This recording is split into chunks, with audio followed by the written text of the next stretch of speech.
The night was quiet, too quiet. Even the laughter from the wedding guests had faded into distant echoes, leaving only the soft hum of the air conditioner in the room.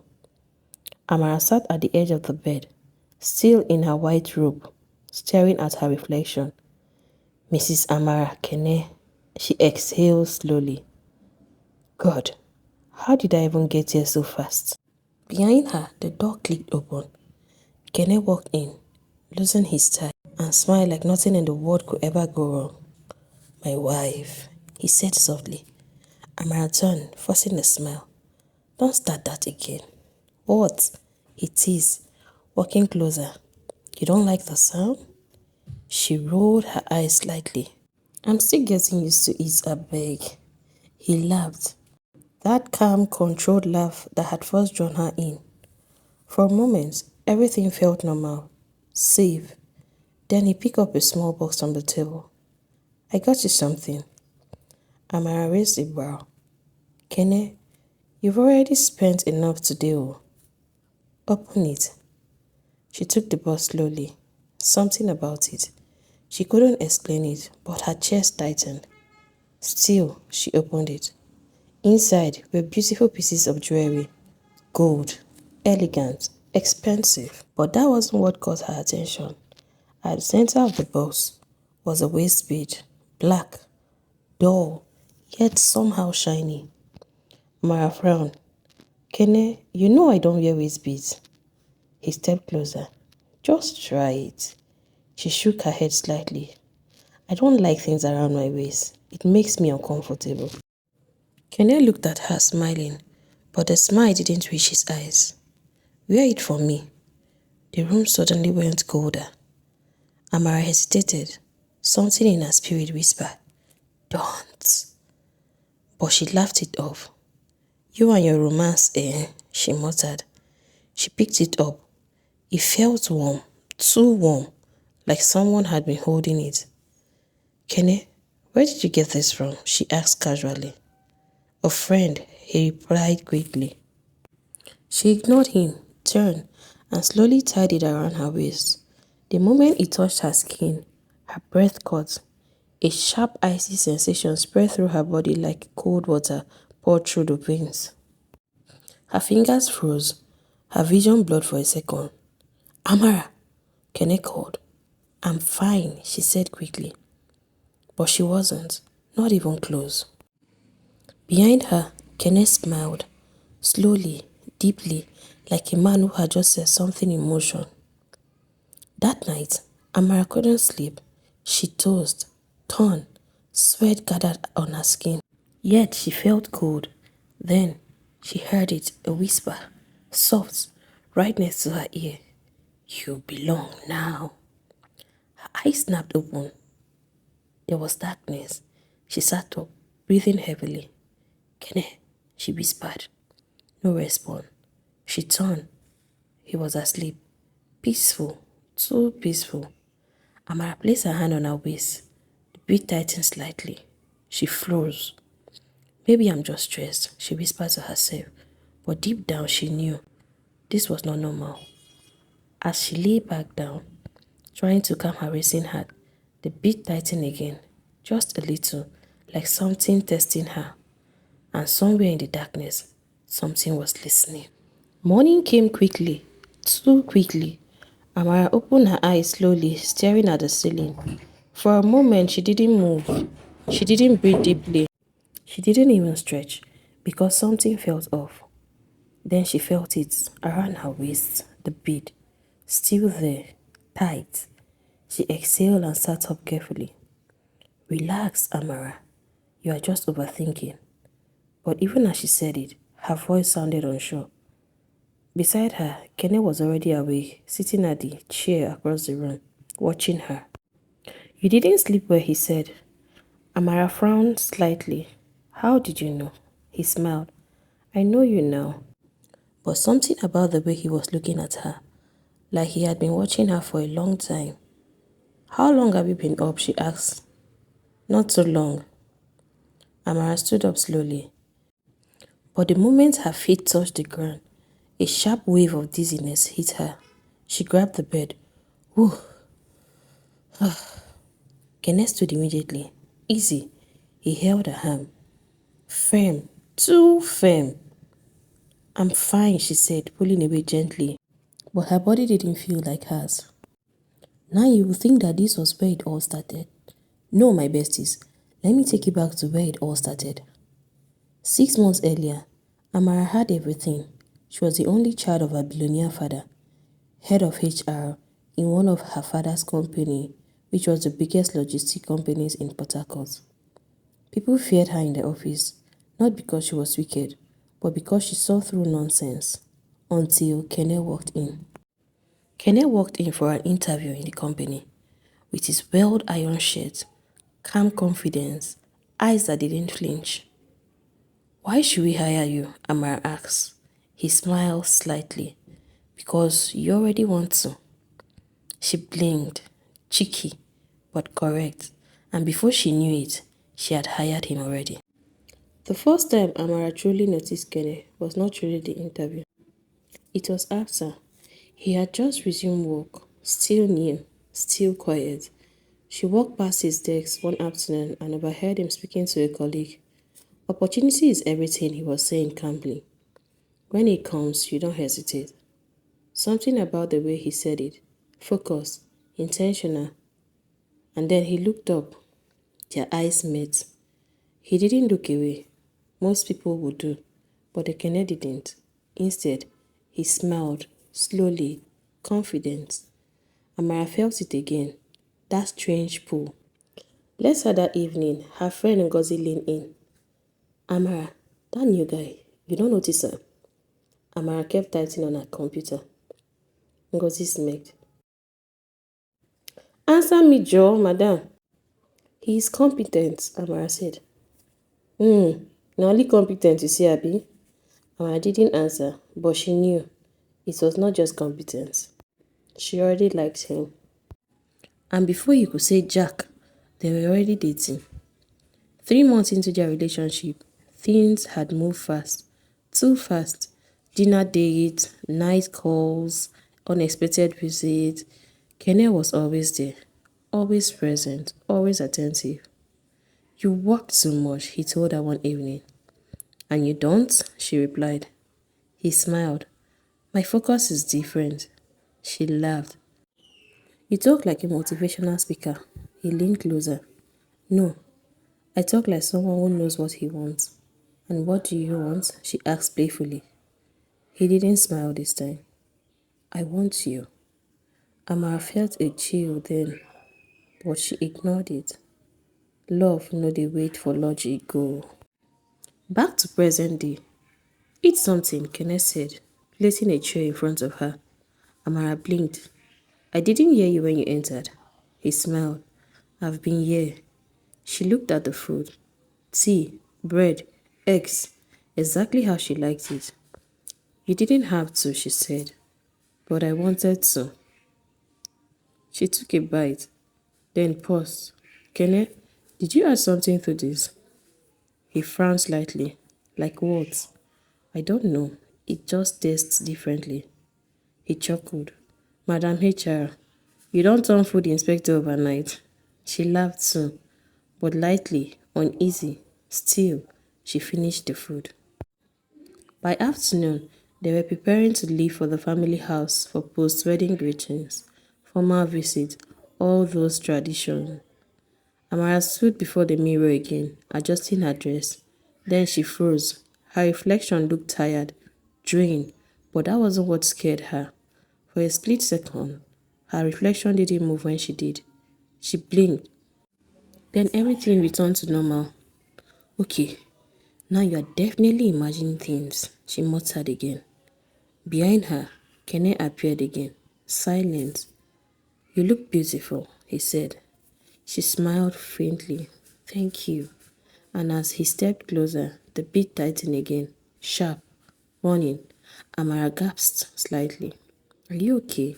He asked immediately. She turned. I'm fine. He stared at her, searching, then smiled. As they stepped outside of the house, Amara suddenly stopped walking. Kenneth, he turned, yes? She hesitated. Then asked quietly, "Where exactly did you get the waist bead from again?" "I told you, your friend." "What friend?" His eyes changed, just slightly. "You asked so many questions." The air shifted. Amara forced a smile. "I'm just curious." He stepped closer, very close. "Don't worry about things that don't concern you," he said softly. Her heart skipped. That tone. It wasn't love, it was control. Then suddenly he smiled again, like nothing happened. "Come," he said, holding her hand. "We are getting late." But as he held her forward, Amara felt it clearer this time. The bead tightened again, not gently, not slightly, but like something reminding her, "You are not in control anymore." She swallowed and followed him anyway, because at that moment she didn't know what scared her more, the man she married or the thing that wrapped around her waist. The compound was full, voices, laughter, plates clanging, family and friends everywhere. "Amara, come and greet your auntie," someone called. She forced a smile. "I'm coming." But as she walked across the compound, everything felt distant, like she was inside her own body, but not fully present. Then the beat tightened again. Sharp. She flinched slightly. New bride, are you okay?" one auntie asked. Amara quickly smiled. "I am fine, ma." But she wasn't. Across the compound, Kenneth stood among some men, laughing and talking. And for a moment, Amara noticed something. He wasn't really laughing. His eyes were somewhere, watching, calculating. Then suddenly he turned, and their eyes met. He smiled immediately, warm, loving. But this time, Amara didn't feel comfortable. She felt washed. And for a moment, her mind flashed back to her father's words. It was a quiet evening, just the two of them in the study. Her father sat in the chair, looking unusually serious. "Amara," he said slowly, "this boy Kene." She sighed immediately. "Daddy, not again." "Listen to me," he said firmly. That tone, that one that meant this is not a joke. She leaned back reluctantly. "Okay, I'm listening." Her father paused, then spoke carefully. "I have built everything you see, from nothing," he said, "and I have met all kinds of people." He leaned forward slightly. "Some people smile with their mouth open, but not with their spirit." Amara frowned. "Daddy, you're overthinking it." He shook his head slowly. "No." Then he said something that stayed with her. "If anything ever feels wrong, even small," and then he tapped his chest. "Listen here." Amara softened. "You don't trust him?" Her father didn't answer immediately. Instead, he said quietly, "I don't understand him." "Amara!" Kenneth snapped her out of her thoughts. Now he was beside her, smiling. "You were lost in thought," he said. She forced a smile. "I'm just tired." He studied her face closely, and then his hand brushed her waist. The bead tightened instantly. Amma sucked in a sharp breath. Kenneth leaned closer and whispered, "Be careful how you behave here." Her heart dropped. She turned slowly. "What do you mean?" But he had already stepped away, laughing again with the others. Later that evening, Amara sat alone in one of the guest rooms. Her mind was racing. Her father's words, Kenneth's tone, the beat, everything was starting to connect, but not clearly. Then her phone buzzed. It was Ngozi. "Madam, how far? Hope wedding night sweet though." Amara almost laughed. Almost. "Girl, something is not right," she typed back. Ngozi replied instantly. "Eh? Wetin happen?" Amara hesitated, then typed, "I don't know. I just feel strange." Then she paused. Ngozi sent, "Madam, no vex o, but I wan ask you something." Amara frowned. "What?" "Are you sure about Kene?" Amara stared at the message. Her chest tightened. Before she could reply, the door clicked open. She looked up. Kenneth stood there, watching her. Her heart jumped. "How long have you been there?" she asked. He didn't reply immediately. Then he smiled. Who are you chatting with? Something in her stomach twisted. It's Ngozi. He nodded slowly. Then he walked in and closed the door behind him. Let me see, he said. Amara blinked. What? Your phone. She laughed nervously. Kene, what is this now? His expression didn't change. I said, let me see. The room suddenly felt tight. Amara handed him the phone slowly. He scrolled, calm, focused. Then he stopped at the message. Are you sure about Kene? He looked up, but not smiling. Your friend talks too much, he said softly. Amara swallowed.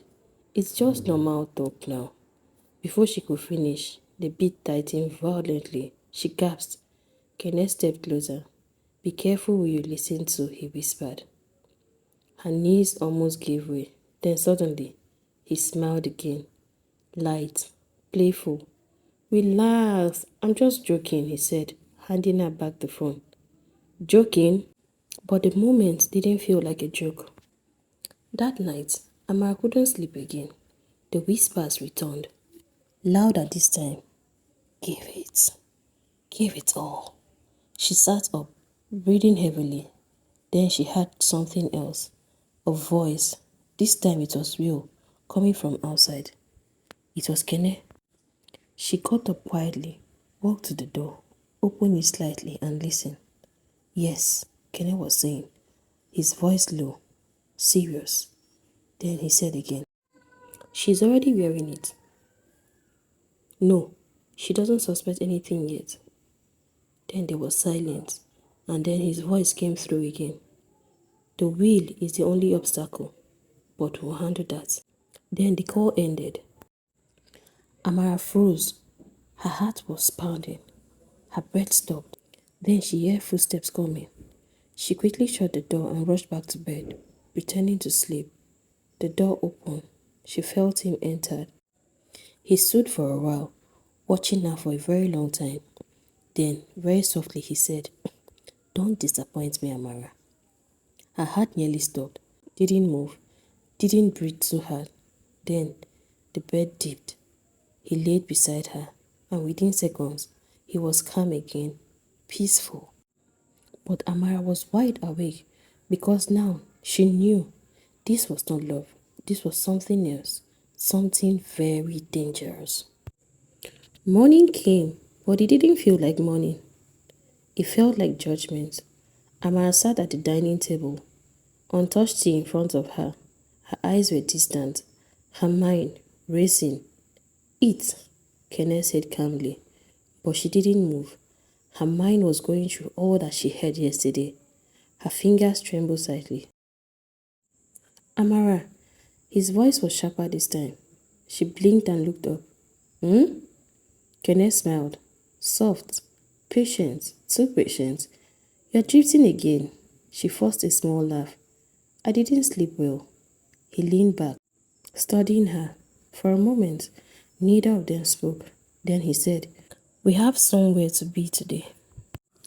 Inside the lawyer's office, the room smelled like polished wood and old money. Amara sat beside Gene. Her mother sat quietly across her, eyes calm but sharp. The lawyer adjusted his glasses.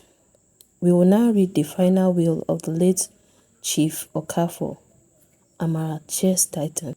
Then he began. He read out the assets, the properties, the shares, numbers that made Kenneth shift in his seat. Then he paused. 75% of the estate goes to my daughter, Amara Okafor. Murmurs filled the room. Kenneth's hand tightened slightly on his leg. Amara didn't notice, but her mother did. Then the lawyer continued. But there is a condition.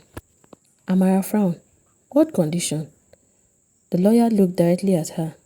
You cannot transfer ownership of any of this asset without the express consent of your mother. Amara blinked. My mother? Then she turned slowly. Their eyes met. Her mother didn't speak, didn't smile. She just watched her. Then Amara turned to Kene, and for the first time she saw it clearly.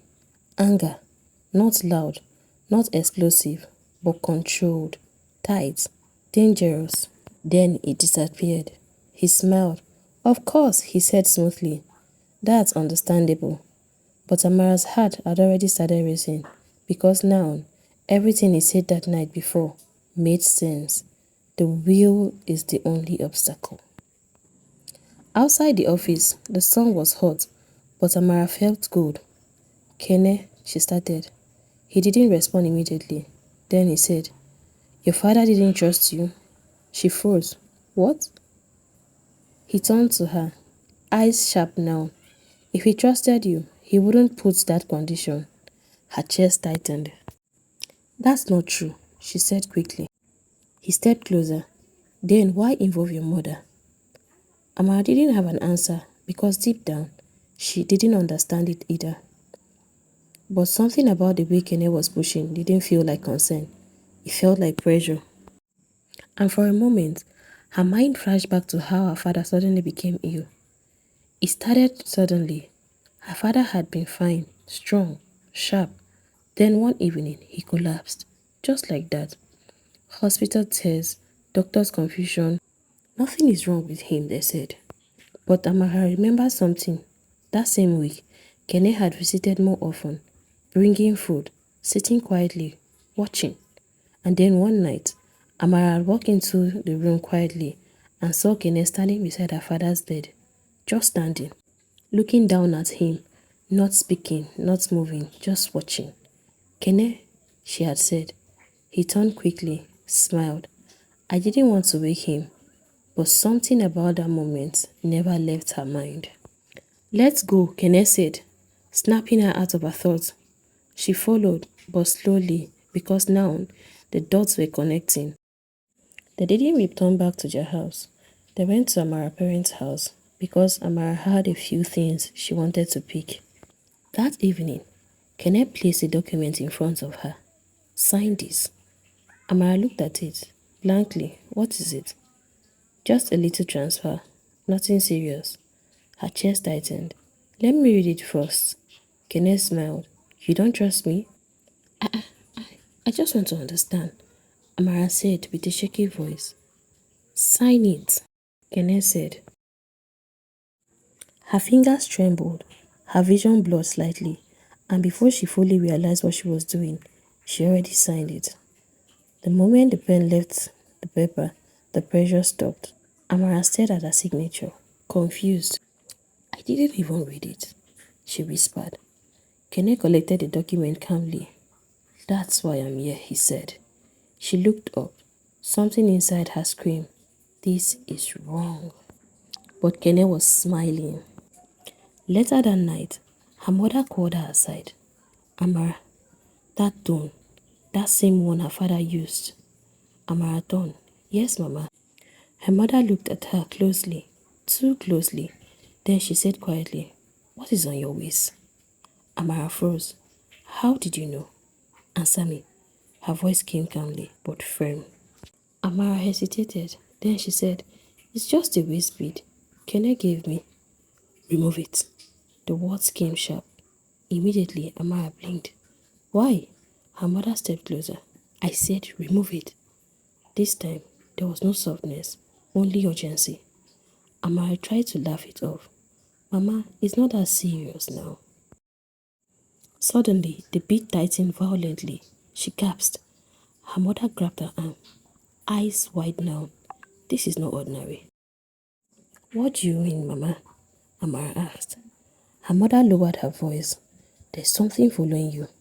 Silent, heavy, terrifying. And before Amara could respond, a voice came through from behind them. Amara! They both turned. Kenneth stood there, watching, listening, smiling. But this time, he was not hiding it. His eyes were dark, completely dark. He stepped closer, slowly, and said, Is there a problem? And for the first time, Amara realized something chilling. She was not in danger.